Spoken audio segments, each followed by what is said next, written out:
Have a good weekend. It's not weekend yet. I'm ahead of myself. Anyway, welcome to the second hour of Mind Shifters Radio. Today is Wednesday, November the 8th, 2023, and our call-in number is 563-999-3581, and press 1, and that puts you into queue to talk to us. And we'd love to hear your comments and questions because that makes this your show. And we'll see if Michael gets in okay as second host. Hopefully that'll be without a hitch, be smooth. Change that to proper speech there. And I started to say missed being here for the last 2 days, but that's kind of negative speech too. We felt the absence of not being on the radio show for the last 2 days. So if you have a question, we got plenty of texts, saying where's the show and things like that. So we know that you were attempting to get in, and we appreciate your patience. Actually, BlogTalk still has a banner on the switchboard that says we're aware of issues connecting to and running live broadcasts. Our engineers are hard working on a resolution. So hopefully we'll get through this second hour. So welcome, Michael. Looks like you got in okay. Thank you, dear heart. And yes, we're thankful to be back on for Blog Talk and hope they get their problems resolved. I think they've got a pretty good track record. We've been with them 12 years, 5 days a week, and what's this, maybe 4 times in 12 years they've had a problem. They've never had one that's gone over a day, over, one show gone blank. But so I still appreciate them a lot and the service that they give us and facilitate it for us. We do have a hand up already. Connect all over the world, and let's talk to the hand. All right, it's Miss Susan, 610. You're on the air. Hi, friends. Oh, yeah. It's welcome, good to have you back. It's good to be back. I have a question about something you said quite a while back, Michael. I sent you that a draft of a devotion I'm putting together for my vestry meeting. And you don't have to answer it or anything. In fact, it doesn't exist in its present form. It's that old form anymore. But you once said that Jesus went to the Garden of Gethsemane and did a lot of processing before being able to be on the cross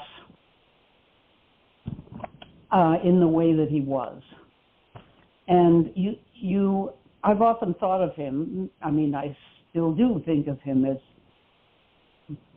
enlightened in a way I can't describe or explain, but it occurred to me that he mustn't have been fully enlightened in order to feel such pain if that's what he was feeling in the garden and sweating blood. So, and yet the next day he was fully clear and ready to accept the crucifixion so that he could be a healing force even when he was under such attack. Right. And to turn it around on the cross to see the innocence of the 2 men beside him and the crowd. And to right there, I think, that moment, he demonstrates what he had to have meant about forgiveness, which was to see everyone as innocent. And so I wondered if you could comment on the processing he might have been doing in the garden. I know that's kind of a large question, but you've obviously thought about that. My take would be that, first of all, when you use that he was under attack, I don't believe he was under attack at all. My take would be he was in a state of willingness to do his work and allowed his own structure to open at a whole new level. And, the state of the attitude toward Yeshua today is one of, and I think it's kind of point of religious pride, like my God's better than your God because, we're the only one that has the perfect one that is the actual Son of God and is God. But then when they say to Yeshua, they call him perfect, and he says, who's perfect? None of us is. So to me, what he's acknowledging is, I have work to do. They want to say sinless and all of that, but he's saying, I have work to do, and remembering that the word sin is simply an archery term that means off the mark. He's got genetics, he's got a past, and he's got a history, and my take is the Garden of Gethsemane is where he goes to do his major detox and move out of his own physiology the final remnants of his own personal trauma, of the trauma of his parents, his bloodline, and for me, as a naturopathic physician, when I look at that, I hear them saying he's in a healing crisis. His body is cleaning out the depths, and what would that look like? I mean, it could very literally look like sweating blood when you look at the kind of healing crisis people can go into. And then, as he completes that process, he then looks into the collective pain of humanity and says, I'm prepared to take this on. I'm prepared to assist in cleaning this up. And that got clear to me in the experience I had that goes back probably about a year ago now, and I've shared it with you before. I've shared it with the audience before, where I was doing a StillPoint breathing process, and my eyes are closed, and I was instructed to look downward, turn my eyes downward, and there was this field of darkness that I could see that was just so vast I couldn't imagine, how far it would reach. And it was speckled with lights, an uncountable number of lights, and I asked what I was looking at, and I was told that I was looking at the darkness that my genetics, my family system, was still carrying unresolved, and that there was a request. It's like, well, why am I looking at this? You're being asked if you will help to process that, to take that energy on, allow the darkness to process through you, and bring it to healing, bring it to the presence of love, which for me was a big, easy, grateful yes to be able to do that, to say yes to that question. And that's what I see Yeshua doing in the garden, is he's saying yes to exactly that question that he's being asked. Not to, I mean, there's a big guilt trip that,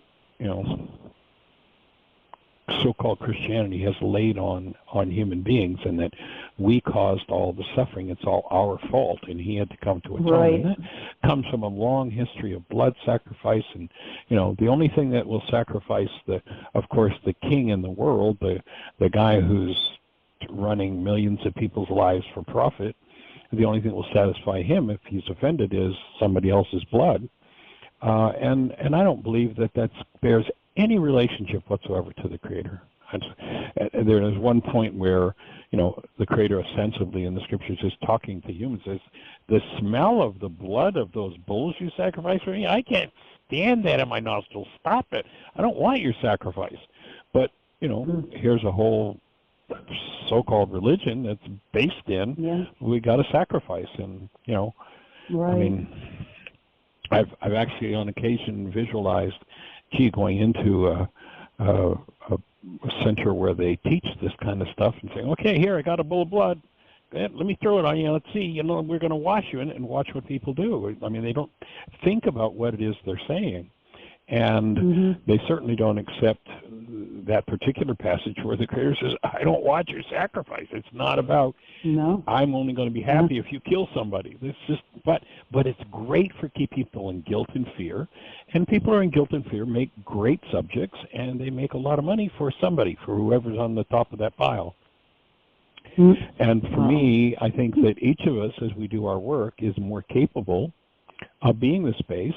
Should we run into someone like, the thief on the left side of him, the thief on the right side of him, the repentant one and the non-repentant one, is there anything in us that either of those thieves can resonate that's unlike love? that could bring us to a state of some sort of judgment. If so, then that's our next piece of work. And so what I hear happening with Yeshua in that case is he's able, because there's nothing in him about thievery, and there's nothing in him about the thief who's, unrepentant. There's nothing in him to be resonated that would block him standing as a space of pure, conscious, active, present love, which to me is the whole, it's like the recovery of our human lives, the whole enchilada, to clean it up and be able to stand in and as that space. And ultimately, that's what's going to redeem, that is, free people from the generational patterns that, when we look down through history at the craziness that people have done, and we don't even have to look very far in history. We can just look at last week, We can turn on the news today and we'll find it. So if that's what humans are doing, is there anything in me, when I look at that, when I hear that, when I see that, that inhibits me staying present as active love? If there is, then I need to pick up the worksheets. And when I can look at anything, be with anything, and not step out of that connected space as a human being. And I was actually thinking about this morning and how misled the world has been, that everybody's talking about loving each other and loving themselves and loving God and God loving them, and it's all a fraud, because it's not what we do. It's not, and we can't do it, but we can. To me, the whole objective is to do what Yeshua did in the garden, to shed everything unlike love, so that the only thing left was his created essence, which then can honor the Creator, and that is function as love, rather than, just by setting a goal to love self, another, or God, means that one is now locked into perception and locked into the mind of insanity, the mind that is simply a reflection of carbon-based memory, rather than the mind, the alternative mind, which in the scriptures they call it the mind of Christ, and nothing religious about it, just that there is the mind of love in us, and it's our birthright to access it and live out of it. And there's, Paul makes it really clear, it's the mind of Christ in you. And that is that you have yours and I have mine, and he has his and she has hers. And he opened and connected that and said, look, guys, here's how it's done. And I was actually, I'm still working on that whole thing with the Middle East and Job.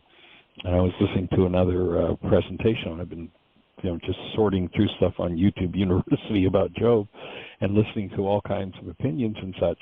And it's interesting. I've probably listened to 20 different videos. Not one of them has brought up, everybody's about, Job was, it was so terrible. Nobody, and God, and I mean, some even say it was God, processing his own unconscious, that's what Job was about. But I haven't heard one that says, and Job came to the conclusion of what his problem was. And it was, he bought into fear. That which I feared most is coming. I mean, not one has even come close to it. And the latest one I listened to, which was just this morning as I was out working the compost, was a guy he's really committed into this. It has to be by faith, not by works. There are no works that can do it. And I mean, he did about a 20-minute dissertation on Job, and every third sentence was, see, you just have to have faith. See, you just have to have faith. It's like, it's garbage. Yeah. Don't listen to the man and what the man said. He said, here's the work you need to do. And that's when half of the disciples, turned tail and ran and said, too hard a saying, and would not do the work they were required to. And I think they made up this whole faith-based thing and threw out the actual teachings of Yeshua. And to me, it's time to restore them. Is faith an important thing? Absolutely. And you have to do your work? Yeah, without it, it's dead. It's like, but so many people are, and I think that the giving people the comfort of, you don't have to change, really. I mean, there are actually people out there I've heard saying, oh, well, as long as you proclaim Jesus as your Lord and Savior, then, you can even go out and kill somebody, but you're saved, because once you're saved, you're always saved. And it's like, I think there's great comfort to people who don't want to face what it is they're doing in their lives, doesn't want to deal with their past or their family history or their own personal trauma, I think it's an easy game. All you have to do is say the magic words and at least pretend you believe. But real belief is better, but you can at least pretend. And even if your motivation is fear that you're going to be burned, then that's good enough. It's like, no, I don't think that's true. I think that's totally out in left field. It's just a work to be done. He said, here it is, and let's do it. And to me, in the garden, that's where he was able to do that. And he came out of there. He really did it. Yeah. And he really did it. He did the deepest, sweating blood. What a healing crisis. Yeah. Yeah. Major. That was the worst panic attack I ever heard about. Yeah, for sure. And then he goes through everything that he goes through, and, Peter's there to stop it, and, possibly he could have, and when Peter declares his intention to stop what's about to happen, what Yeshua set up to demonstrate that if there's nothing in him that's based in death, then they can inflict death on him and he can't die permanently. Mm-hmm. And when Peter's like, well, I got a sword and we're going to save you from that, Yeshua, directly calls Peter Satan. He says, get thee behind me, for you think in the mind of man, perception, constructs of the mind, out of the past, carbon-based memory, instead of the plan of God. It's like, get out of Satan. You're trapped in Satan, buddy. And most of the world is trapped in Aramaic, the word Satan meaning the resistor, one who misleads. As another interesting passage in Job where, God is talking to Satan. And, of course, today, I don't know anybody who's reading the word Satan as what it meant in Aramaic, and that is the resistor, one who misleads. And the Creator, when it handed, my take is the Creator, when it handed humans the ability to originate, it said, okay, now I'm going to be subject to you. Tell me what you want, and I'll produce it in the world. If you really amplify it with things like fear and dread, you're going to get it a whole lot faster, but I'll bring it. And so if we are trapped in the mind of the man, past, running a program of fear, then whatever it is we fear is going to be a direction to the Creator. So the Creator says to Satan, the mind of Job held in the past, is, look what you made me do. Here's God in that passage saying to Satan, you made me do this to Job. A lot of people are talking about how Satan did all that stuff. It's like, no. The Creator says, look what you made me do. There's only one actor in the world. There's only one power, and we have the ability to direct it. If something of suffering in our minds from the past is directing that power in us that said, I'll go within and bring about the results in your life, then we get those results, and we're actually directing the Creator. And if we turn it over to the past in our minds, then here's the instruction set, and the Creator says, I'll execute for you, you originate, and we originate pain and suffering, then, Satan, the past in us, has told the Creator what to do, exactly what Job's talking about. But I haven't seen one scintilla of that anywhere in, I've gone through a number of, from fundamental, perspectives on Job. I've listened to a couple of rabbis. I've listened to people who are in the midstream, and, it's like nobody's got it. It was all Satan, and look what God did, and Job he was always just innocent. And they totally leave out his really simple statement. Oh, I got it. Now I know what it'll take to restore me. I got to let go of this past in my mind that I fear will happen again. So does that get to where you want to go with what you're working on? Yes, Michael, that was quite something. Yeah, I wanted to ask you along those lines. That was great.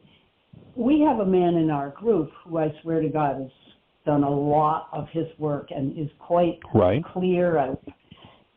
He said he has had 2 out-of-body experiences. And he said it's impossible to have an out-of-body experience if you have any fear in you. Now, we didn't pursue that too much, but he just said, you have to be awfully clear. You have to be able to let the body go in order, you have to be clear and without fear to have that experience, be able to get out of your body and still not die. But he had that twice. So many of the things you say are sort of fitting all in together. But that was just one of the things I'm thinking of today. Yeah, I wouldn't quite agree with him on that.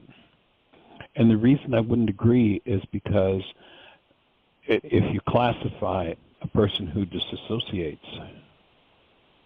as having an out-of-body experience, and I remember, when I was young, my mother was telling me about one time when she had something traumatic. She never would tell me what it was going on. It was a family thing. And it was so traumatic for her that she found herself up in the corner of the room that they were in, watching what happened. So she was out of her body, but disassociated, not, my structure's settled, it's okay, I can disconnect from it, and as an awakened spiritual being, I can move around the universe. I think they'd be two different things, but so I wouldn't quite agree you have to be free of fear, but to do it as love and stay connected, I think, yes, I would agree that, too much noise in the mind, fear is just a noise that's going to intensify anything that hasn't been resolved. That's good. That makes sense. Yeah, I could talk to him about this. He's very easy to talk to that way.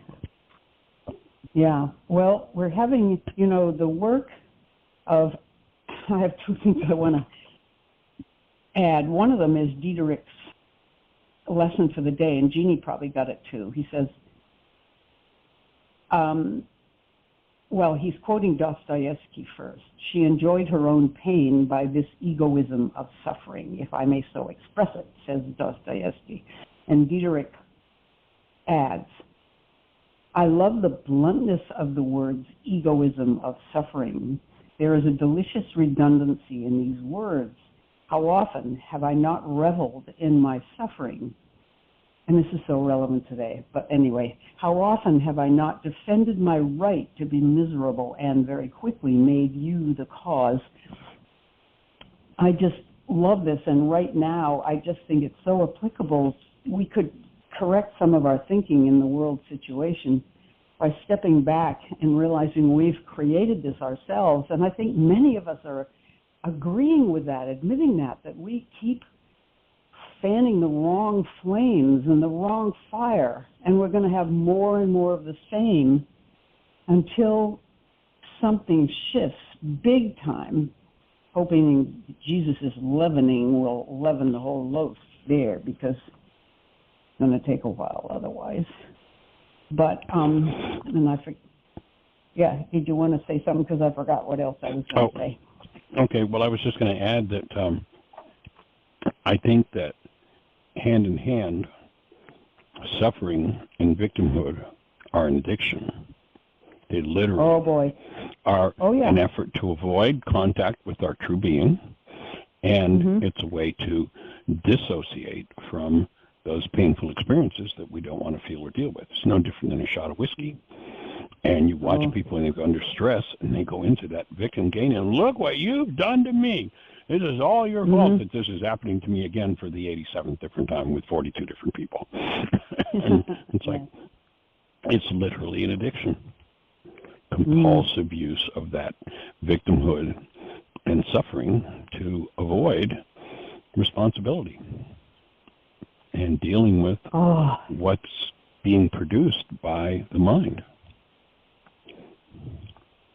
Oh boy! So it's a whole other set of worksheets to move out of that victim game. And in part, again, going back to Job, because I've been spending so much time with Job lately, that to me is exactly what Job did. Was he moved away from victimhood, and he took responsibility, and that's what shifted him from all of the loss that his mind instructed had to happen because that's what he deserved. And when he took responsibility, could own that in the presence of love, that energy is going to be forgiven, and that's what restores him. So if you want to be restored, one of the big steps is you've got to move out of suffering and victimhood and take responsibility. And of course, that doesn't mean blame, doesn't mean guilt, doesn't mean fault. It just means this energy is mine. I'm a participant in what happens in my world, and I'm ready to take a hold of this little sucker and throw it out. Forgive it. Right. Remove it. We've had a situation in my family. Our Jacob, my daughter's middle boy, went for some testing, and he's been diagnosed, don't talk to me about that word, diagnosed with autism, and not the extremist kind, but definitely on the scale there of autism and bipolar. His mom asked him, how do you feel getting that feedback? And he said, I'm relieved because I thought so anyway. Then his psychiatrist suggested various modalities of working with himself because his test scores in other ways were wonderful. 99% no impairment to his intelligence, verbal capabilities, very, very, what'd you say? A savant. From the music I saw from him, it wouldn't surprise me if he's a savant. Well, it's possible. He's struggling to fit in the world, and he's going to graduate, and he's got a lot of fear about not fitting in the world and how is he going to make money and all that. But one thing I've noticed about my daughter and her new husband, he actually works with autistic children. He's a what do you call it? Intensivist for children. Oh, really? And he can communicate with Jacob in beautiful ways. He said, this is actually blah, blah, blah. He'll say, I'm proud of you. You're doing it this way, and we can tackle this, and we'll work on it together, and work with us. We'll work with you, and lots of loving stuff. Well, we found out during all this that Jacob was diagnosed in such a way, and in the reports it reported that he is a user of alcohol and weed. I don't know how much. It probably shows in there. And he said, if I show you the rest of the report, you're going to disown me. And I thought, I bet I know what's in there. And it came out, and his mother wrote to him and said, no matter what you do or did, we'll never stop loving you. We'll always love you. And his new dad, answered, yes, that is true. Just let's work together. It's so gorgeous, but these parents of this boy are just keeping him close, and he writes to 3 of us at once, my daughter, her new husband, and me. We all get the text and all get the reports, which means he's counting on us as a little support team, and I love that and too. And he's communicating. He's communicating. That's awesome. But the work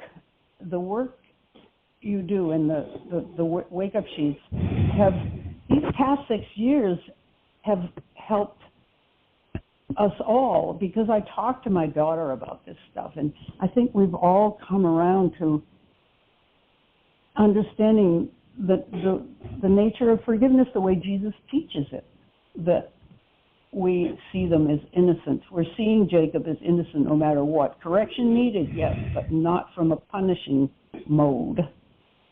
And of course, it's not Jacob that needs correction, it's his mind. It's his genes. I mean, when we become identified with the body-mind unit, we tend to become that, and that's where we lose our identity as love, as who we are. So recognizing it's not Jacob. Jacob is a being created, in essence, by the Creator, as everyone else, as pure, perfect being. And if they've fallen into identification with what's going on in a construct in the mind about themselves and others, Yeshua was really clear, in order for you to live, in order for you, Jacob, being, to live, you, non-being mind Jacob, the one with autism and all the challenges, has to die. That has to go. That has to be removed. And one of my thoughts is, if the person you've loaned your avison to can part with it, that you send it to them. They're finding very powerful, positive effects with the avison and people on the spectrum. Yeah, I remember you mentioned that. That is so interesting. I'll ask him if he'd be willing to use it. You know, yeah, he did use it it's so once. easy. Mm-hmm. Yeah. He just thought it was, he said, nothing happened, it's bullshit. You know, I mean, it's going to take a little bit of work to bring him around. Yeah. Yeah. Well, I'll send you a couple of video links if you want to. You know, there's one in particular about moving from the sympathetic dominance to parasympathetic, which might, with his bright mind, might make some sense. Yeah. And that it's heat that does that, and it's very well known in the autism community, especially with where it's more visible with kids that are extreme. Like, for instance, when they get a fever, they become settled. Those autistic kids that are really, tend to violence and all of that they become much more centered, peaceful, and able to communicate with the fever and the heat. I'd love it if I know you sent me stuff before, and I might even have it, but you know which one. So if you've got it readily available. I certainly do. He is doing a ton of research about medications and things, and stepping away from taking pills because of that. He's doing a lot of studying, so this might just be the right time to introduce that info to. Perfect. Absolutely. I'm with you on that and holding space for him. And that's great that the stepdad is right in there with the autism work. I know. You might ask him about what he knows about heat and autism. And, I will. Yeah. I'll send him the video, too. Sure. How about? Absolutely. Yeah. Send video. Yeah, Jacob even said about a month ago, he said, I think I might actually have a dad now. That was wow. Sweet. Oh, wow, that is monumental. That is monumental to open the space to have someone in that role that he can honor. Mm-hmm. That's his ticket to healing. Yeah. That's my whole body's just tingling away right now. I mean, literally, I am just one massive tingle. That's his ticket to healing. That's awesome. Wow.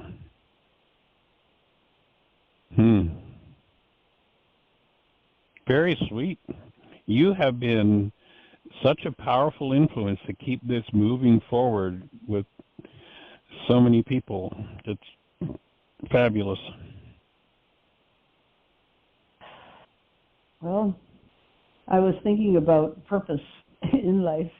My mind's mind thinks my purpose is to write music.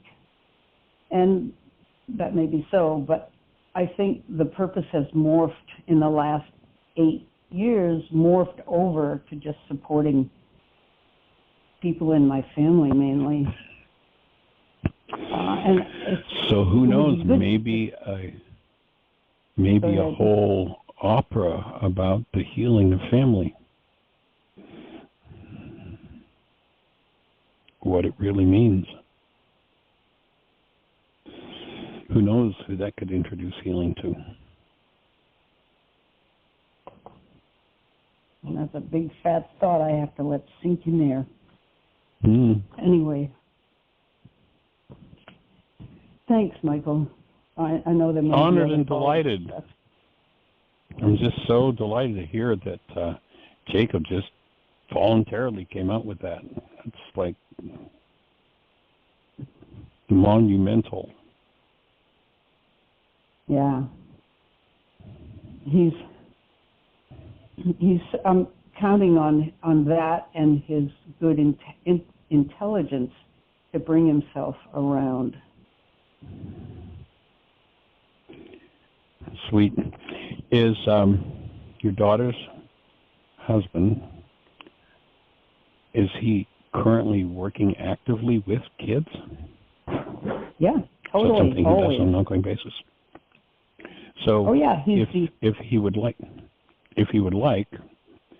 now it would have to be, because I know sometimes kids with autism can be quite violent, and so I wouldn't want to put an adolescent at risk by just handing it to somebody and let their kid play with it.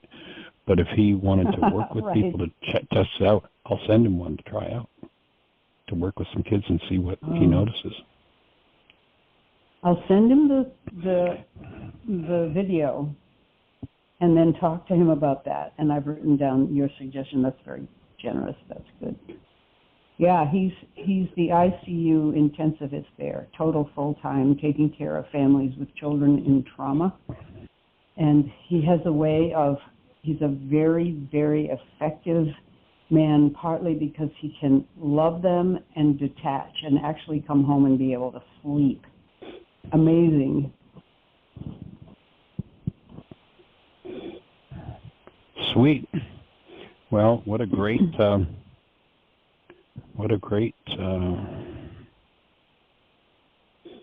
dad to have show up on the scene. Yeah, in fact, Chris, my daughter's new husband, has an autistic trans daughter. Was a boy, trans to girl, and is autistic. Mm-hmm. And he has helped her set up her life. She's older than Jacob, and she is now an engineer full-time, has her own place to live, and is just doing great in life. Fabulous. Oh. Yes. Well, all we need is healing for every mind, heart, and being on the planet. Yep. Supporting people freeing themselves of carbon-based memories, judgments about themselves and others, whatever others' proclivities are, and just being that space. So, moving forward.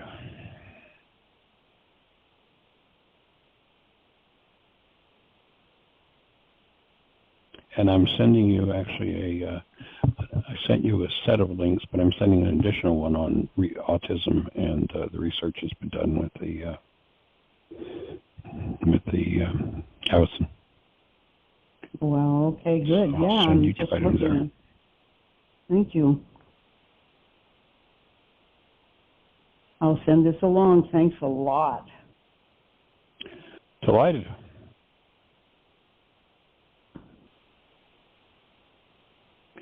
The Field Graduate University IRB, I'm not sure what IRB stands for, I'm just looking at the study right now, approved the study entitled The Fever Effect. Do kids with autism do better with a device to warm their blood? Use a device to warm their blood. The effect of 6-week treatment. Right. Well, that makes total sense. I told you about my friend's autistic son who was sick with a fever and came to visit me and lay on my couch and was not at all autistic at all. He wanted lunch, and we had a talk, and I said, well, what gives? He seems perfectly normal. And she said, that's because he has a fever. Yeah, that's it. So the changes that they saw were in pragmatic language, behavior, parent stress levels, autism symptom severity, reductions in sleep problems. Wow. That's what they did. It's a preliminary study. I think it was 12 families from ages 4 to 17. Wow, that is so interesting. And all so, the list you made, rather than having to get sick and the body produce a fever, they can take an autistic person and put their hand in it and do it 2, 3, 4 times a day. And and how long? I guess they don't know how long the effect is of a session with Avison. I suppose it depends on the kid. I think it would be totally individual. For me, what I see, my take, because I see the Avison, we're talking about Yeshua's forgiveness work from the mind aspect. My take is the Avison is literally a physical form of forgiveness. So over time, what would be the effect on a child with autism? I don't know. This was a study with 12 families. And they're the arenas that they saw changes in. Yeah. So. So I just sent that text to you as well. Thank you. Delighted, honored. Thanks for the wonderful work you're doing in the world. You're welcome. It's definitely time. Carry on. Thanks. You too. All right. Any other thoughts for you today? No, I'll just listen. Thanks. Okay. Well, you have a blessed one then. Thank you. You too. Okay. Appreciation. All right. Well, Miss Jeanie? Two things. One, I was looking up actually the scriptures that you were referring to, and when I click open the one for the little leavening, leavens the whole lump, or whole loaf. They say lump, but they give another thought in addition to being critical mass, that a little bit of untruth, a little bit of false teaching, a little bit of impure thoughts also leavens that affects and transforms the whole person into that negative. I agree. So it goes both ways. Whatever the energy pattern is. Yeah. For sure. And we don't have another hand up, but we had several comments on YouTube that I thought, well, maybe we could address those. Let's go for it. Okay.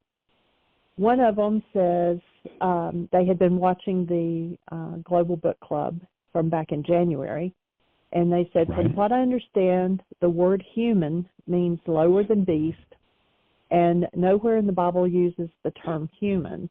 We are man, mankind, woman, and the use of human and humanity in this work is a lot. I very much respect the true use of words and meaning put forth by this work, and could be interested if there was research done on the word human, could it be changed in the future conversations? And then they referred to that the word spelling is like spell, putting a spell. And so they like the term, the way that you use human as being a real human being, but they wondered if there would come a time when, but that would kind of follow along with, will they ever change the meaning of the word forgive or the meaning of the word love? Or, you know. Well, you shared that with me, and I did some research, and where they're coming up with the etymology of the word human being something lower than animal, I don't know. I actually sent them a note asking, I'd like to see your research, because I went to 2 or 3 different sites that specialize in the etymology of given words. And human, the oldest definition that I can come up with is as an adjective of or belonging to man. Of man, human, also humane, philanthropic, kind, gentle, polite, learned, refined, civilized. And so literally being earthling or earth being, as opposed to the gods. So I don't know where they come up with this lower than animal. The aspect of Adam, Adamos being the clay, the earth, the ground. Maybe they're tying that in.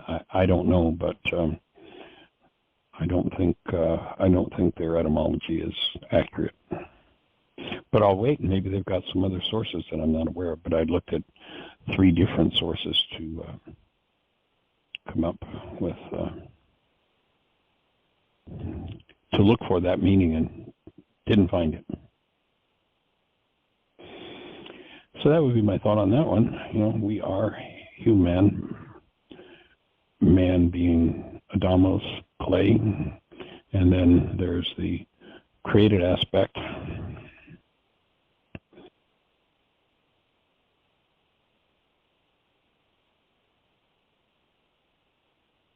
And, the thought, just as I get quiet and listen to those thoughts, the first thing that popped in was the story that you tell about the conference you took a bunch of kids to, where there was a Jewish man speaking, and he spoke about how the name for the Creator was unpronounceable, but that it sounded like the breath.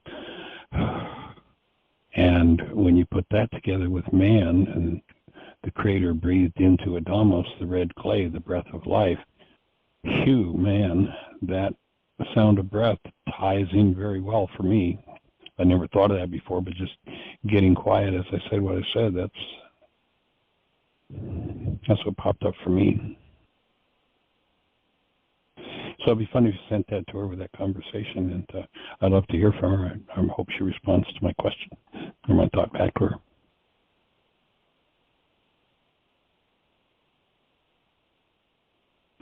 You got another question? Yeah.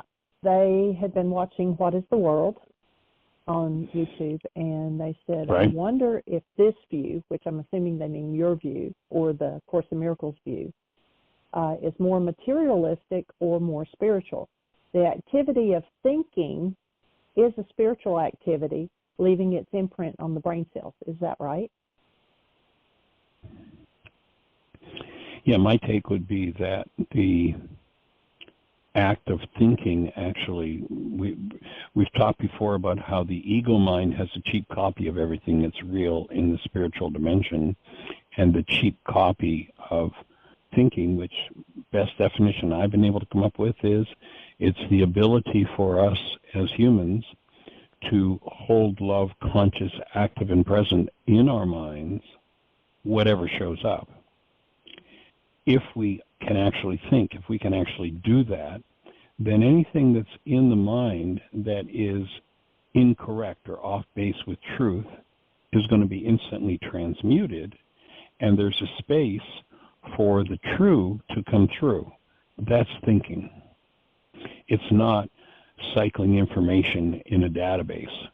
You know, if I hit 2 + 2 = 4 on my computer comes up with 4, but it didn't think to come up with 4. It's a pure, machine function.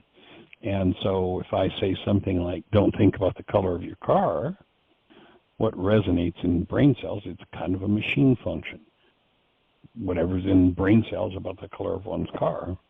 And so we can, if we're actually thinkers, we can dissolve the generational patterns that lead us astray, that come from carbon-based memory, that don't belong there, and we can then introduce something new directly from being. One of the other faculties of, or two of them actually, would be intuition and imagination. So if we are actually in that thinking mode where love is present in our minds, then we can, one, with intuition, go directly to the actuality and gather information that's accurate and true from the actuality, and not be stuck in the old generational dynamics of hostility and fear that come up and replace the actuality with this thing called perception.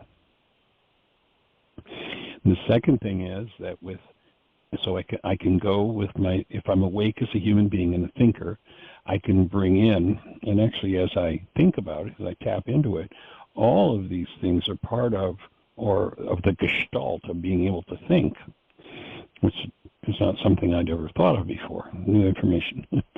So with intuition, I can go directly to the multi-quadrillion bit world and bring in information directly for what's actually happening rather than living in the realities of carbon-based memory.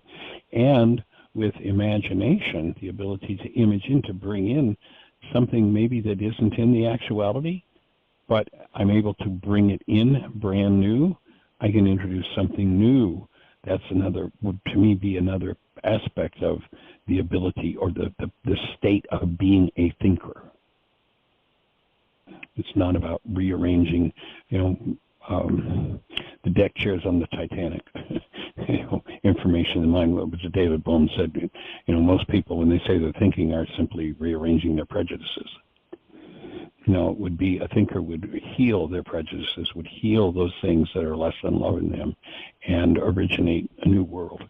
And to me, that's the reason for doing this work, is to get enough leavening in the world, to get enough people who actually become true thinkers, and therefore bring a strong enough energy of that into the field of humanity that it becomes readily and easily available to all of humanity. The hostility or fear has been brought in big time, strong. Everybody thinks, oh, that's just the way it goes. But it's not the way it's designed to go. We've been tricked. We've been fooled. So that scriptural statement, the mind of man is not yet conceived of what lies in store. I think we're designed to be able to conceive of it, but you have to become a thinker first. You have to be able to actually think rather than just cycle information. Was there another aspect to that question, or did that cover it? I think that covers it. I don't have it in front of me. Yeah, cool. So and you have we another have thought? another one. Yeah. Another person, they had been watching the book club as well, a different day, and they said, I'd love to call into the show, but I'm working. I have a question. When we tell someone the answer to something and it did not originate from within them, they will see it as not theirs and then not take the advice. How does that memory action work?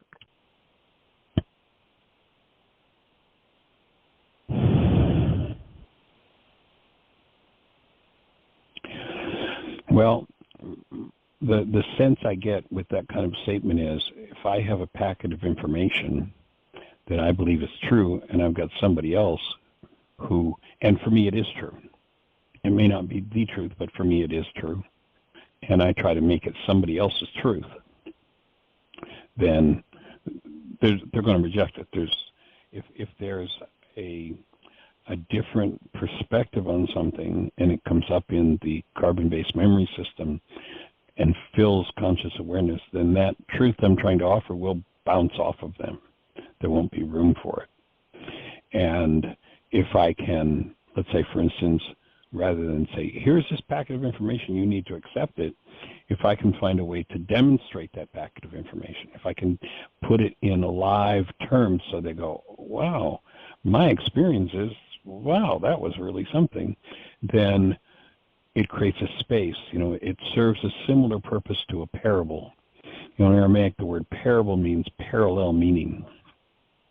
And what happens with a parable is you take something literal that carbon-based memory thinks it knows, and so you lay that out, and carbon-based memory gets to chew on that, and while it's busy, the parallel meaning, the higher meaning, is available and is able to slide right in. And so one has a shift or a change of mind and goes, oh, I know what that really means. And so it becomes a personal experience, even though it was sourced from somewhere else. So, somebody oftentimes say, well, everybody has to make their own discoveries. Well, that's true to a degree, but if you can create a space and a situation where it's easier for people to make their own discoveries, rather than, I've spent 50 plus years full time, and, a lot of times my full-time days were 13, 14-hour days, 7 days a week. I did carry over in the early work that I did some of my business habits of working excessively. Probably was one of my addictions, and so probably having carried that on. But I wouldn't expect somebody who's going to spend 50 plus years doing those kind of days full time in this particular study. I feel blessed by the fact that the universe arranged my life so that it could happen, and I made some of the right choices, and in some cases accidentally fell into it, that I got to do this.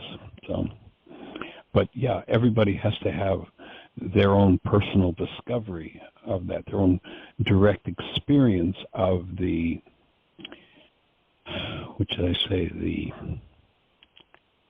authentic excitement of integrating a new piece of energy that's based in truth. And we can create environments and offer people information where they can have that experience, where it's not just, well, I read this in a book, therefore this must be true. It has to ultimately become a personal experience, personally experienced. And to me, the key tool of being able to, when the mind has its mind made up. You know, you say people, well, you had your mind made up. There's no room for anything new. That's right.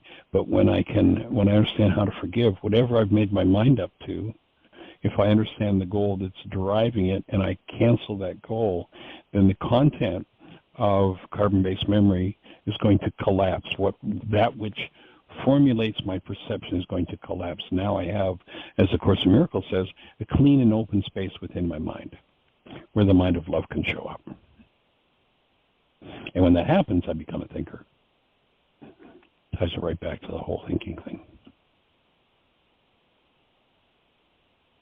So that would be my take on that one. We have two more, and one of them kind of leads into that. They had been watching the 3-hour free Why workshop video, right. And they made the comment that it had been 35 years since they had booked you at their church. And another person responded to that and said they'd been trying to learn true forgiveness for some time because they had an intuit, a great benefit because, well, I'm not sure what they meant there. So their what I hear is their intuition was saying something to them about it. Right. But they're still struggling to understand it, and they would like to know if the other members of the church or themselves had implemented the practice over the past 35 years and what was the result. And I know we've seen people that do keep working on it year after year, and then we've seen some that let it go and eventually come back. But yeah, it's interesting. You know, over the last year or two, we've had several people who did the work. Actually, one gentleman was about 35 years ago, and recently did a personal code evaluation. And the way he had maintained the work that he did 35 years ago was just monumental. And then we have other people who've done it and let it go, and they just backslide into, they go right back to their original trauma-based scores. So it's, depending on whether one continues to do their work. It's like if I've got an old car, taking the average life in America today based in a culture of hostility, fear, guilt, grief, pain, trauma, victimhood, and blame, which is pretty much, the state of much of the public world today. If we use that as a comparison to, I've got an old car out here, When I was a kid, I had a 66 Charger. That was my second car. It was an awesome car. Would love to have another one. But I'd love to come across a 66 Charger now. Likely, it would need a significant amount of work. And, restoring something like that 66 Charger that's been maybe sitting out in a farmer's field for the last 40, 50 years would take a lot of work. I wouldn't have it for a weekend and have a nice shiny new 66 Charger. I'd spend money on it. I'd spend time on it. Probably have to redo the upholstery, the paint, perhaps rebuild the engine, maybe redo the transmission. Probably needs new tires, maybe a crack or two in the windshield. The stereo system sure doesn't work anymore. And then there's the air conditioning system, and the vents have had, sitting on that field where rats had got into the venting system and ate the wires. So it's going to take some time to rebuild that thing. Anybody who's got a life that's based in drama and trauma, separation, divorce, hate, fear, rage, guilt, grief, victimhood, blame, it's going to take the same kind of dedication it's going to take for me to get that 66 Charger back on track. That's just what it's going to take. And some people might say, well, that's so much work and so much money. Who would want to do that? Well, I don't need to have the 66 Charger. It'd be fun to have one again. It was a great car. I had a blast in it. But, when you realize that you get one life, what else is there to do but to do the renovation job on it, to upgrade it, to rebuild it? What else is there to do if one's living in pain and trauma? So that'd be my take on that one. And we're down to 3 minutes, so I'm not sure if we can catch this one in that amount of time. They had been watching the first part of the Do We Have Free Will, and they said the only thing is we can't discount that we are also individual, that influences their being, just as past teachings and ideas and others influence us. But most people confuse that part-time willpower as free will. We have no complete free will.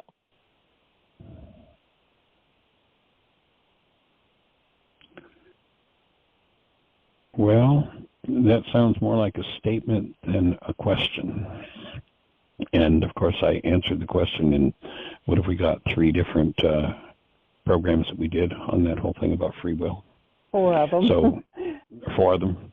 So we spent 4 hours on that, and that would be the answer. I would, strongly refute the conclusion we have no free will. Totally, completely, 100% nix that one. That just doesn't make any sense to me at all. I've worked with and seen too many people who, when they're introduced to the tools and they use their will to do their work, their lives change. They've made choices, and they totally and completely turn their lives around and change the direction of it. I've seen other people, similar circumstances, similar questions, similar enthusiasm, and they won't use their will. One of the personal code evaluation scales is on will, and will is the ability to manage your own mind. And we watch people who come to this work whose score on will is high, and they go for it and they move stuff, and we watch people whose score on will is down in the toilet, and they just never get around to doing it. I just don't do it. I've actually got one woman that I've been working with for about 2 years now, and that was like the number one challenge was will. And we talk about once a week, and okay, so how are your worksheets going? Oh, I'm going to do them next week. And I'm going to do them next week for 2 years. And so that's the impact of will. Now, there are assignments in the personal code evaluation. They say, here's how to correct each of the 10 different areas, and in particular this one being will. Here's how you do it. Here's what you have to do. But the challenge with that one, when will's in the toilet, is having the will to do what it takes to heal or bring forward the actual spiritual faculty of will. So that's the challenge in that arena. So I hope that answers all of those questions. It does, and announce that you're going to be gone for the next 4 days. We're going to do Aramaicisms. Oh, yeah, you're going to get a treat. There's a 4-hour video set that I did with Dale Allen Hoffman back a couple of years ago called Aramaicisms. And Aramaicisms is a term that I coined to represent our efforts to restore the actual original Aramaic meaning of so many words that have been killed and cut out. Up until tomorrow, you had to buy that set of DVDs to hear that set. And there are, I think, some little pieces of it on our YouTube channel. But so what we're going to do is take that out of storage, the whole 4-hour video. Jeannie's converted it to an audio track, and so that'll be playing for the next 4 days. And then hopefully, as you're listening to it, if you have questions, you'll make notes.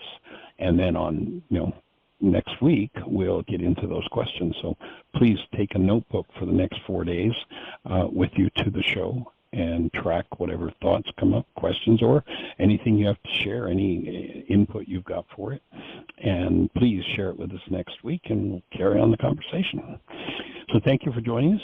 Everybody have the best year yet of your eternal life. It's an awesome gift to give.